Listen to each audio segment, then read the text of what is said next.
hamilənin ayağında ginekoloq damar görürsə və o damarın estetik bir görüntü kimi qiymətləndirirsə və əlçatan deyilsə fleboloq, damarcırar, özü profilaktik bir damar corabı yaza bilər. Yaza bilər, yazırlar, yəni əksərən yazırlar. Və çox əslində doğru addımdır, profilaktik yazılır. Bəli, yazırlar.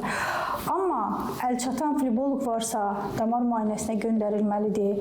Xəstənin ayağında ciddi qıvrım venalar varsa, onu düzgün təyin etməyə bilərlər. Zəhmət olmasa da etməsinlər. Çünki corabın səviyyəsi, corabın sıxlıq dərəcəsi, bunun hansı formada olması, kalqot formasında, corab qol formasında olmasını və yaxud da varikozun hansı dərəcədə olması, bəli, yəni artıq bura müdaxilə lazımdırmı, hər hansı bir dərman müdaxiləsi lazımdırmı? Buna yəni fleboloq qərar verəcəkdir, damar mütəxəssisi qərar verəcəkdir.